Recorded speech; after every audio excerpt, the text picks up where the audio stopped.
به نام خدا. سلام، من امیر ارسلان نظری هستم. 14 سالمه، حدوداً 2 ساله برنامه نویسی میکنم.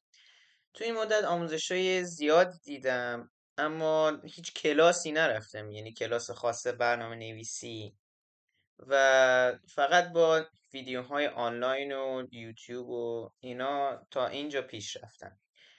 امسال توی مسابقات برنامه نویسی پژوهشسراهای دانش آموزی شرکت کردم و به کشوری رسیدم. امروز ما میخوایم مجموعه کلیپی درست کنیم از حل چالش‌های وبسایت لید کد. امروز اولین جلسه‌شه و در آینده انشالله سایت هکت باکس هم با شما پیش خواهیم رفت.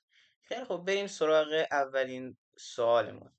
میریم توی قسمت پرابلمز که در واقع چالش‌هایی که ما میخوایم برای ما میاره، و این سایت بهتون بگم یکی از سایت‌های معروفه که برای تقویت مهارت حل مسئله بهمون کمک میکنه. این چالش رو قبلا حل کردم و بریم که با هم دوباره حلش کنیم و بهتون توضیحش رو بدم. صبر کنیم تا باز کنه. خب، اینجا اومده از ما اسم چالش از تو سام، یعنی جمع دو تا عدد. به ما در ورودی میاد یک لیستی از اعداد میده و یک دونه متغیر تارگت به ما یک عدد میده، و چیزی که از ما میخواد اینه که ایندکس دو تا عدد رو برگردونیم. در واقع این منطقش چیه؟ میگه که توی این لیست اعدادی که به ما میده جمع دو تا عدد میشه تارگت، و از ما چی خواسته؟ از ما خواسته که ایندکس این دوتا عدد رو ما بهش برگردونیم، و اینم توضیحش دقیقا همین رو داده. گفته که وقتی عدد ایندکس 0 که 2 باشه با ایندکس 1 7 باشه رو با هم جمع کنیم بهمون 9 میده. پس میگه ما در جواب 0 و 1 رو میخوایم. خیلی خب، اینجا چند تا مثال دیگه هم گفته. خب بریم سراغ حل این چالش. در ابتدا ما یک دونه متغیر میخوایم که دیتا ها رو ذخیره کنیم که ما میگیم نامبرز و ایندکسز، که یعنی چی؟ یعنی اینکه مساوی با یک عدد دیکشنری قرار میدیم. این الان دقیقا برای ما چیکار میکنه؟ میاد یه دونه متغیر رو میسازه. حالا چرا ما اسمش رو این گذاشتیم؟ چون ما میخوایم اعداد و ایندکس اون اعداد در لیست رو در یه جای ذخیره کنیم. این کد خیلی ساده ای هستش، یعنی حدودا با 3 یا 4 خط ما میتونیم این کد رو جمعش کنیم، ولی حالا توضیحات اضافه هم حالا انشالله به شما خواهم داد. در ابتدا ما میایم یک حلقه فور ایجاد میکنیم، ایندکس و نامبر. داخل چی؟ داخل enumerated، از تابع enumerate استفاده میکنیم. لیست ورودیمون که اسمش نامز هستش. این تابع در واقع میاد چیکار میکنه؟ میاد که این شماره ایندکس این از توی این لیست به ما میده و خود عدد رو، و میاد اینجا تو این دوتا متغیر بهمون در خروجی میده. فعلا ما اینجا چیکار میکنیم؟ در ابتدا میگیم که اون جوابی که ما میخوایم و مساوی قرار میدیم با تارگت منهای نامبر.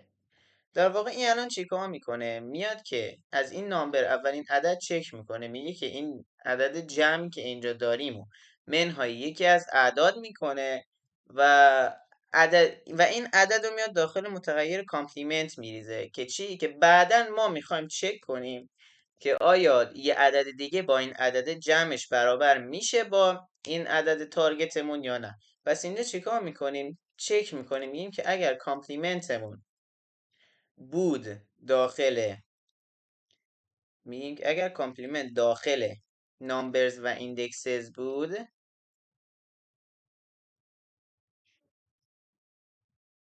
اون موقع بیا چیکار کن؟ اون موقع جوابمون رو ریترن کن. خیلی خب، ما فعلا هنوز جوابمون نمیدونیم. چرا؟ چون که ما هنوز تعریف نکنیم که بیاد بعدم برامون اضاف کنه داخل این.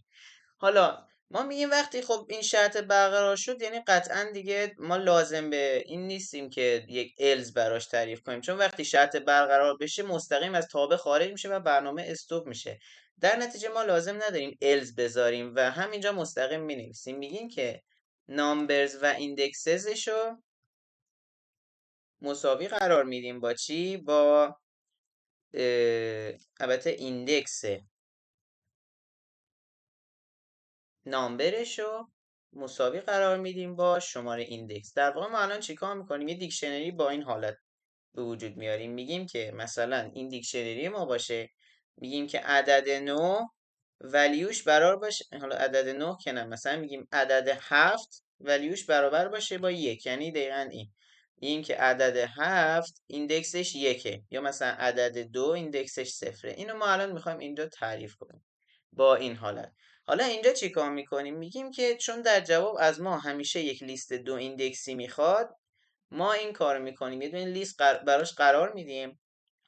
میگیم که اون عدده ای که بر ما داشتی، یعنی این numbers و indexes،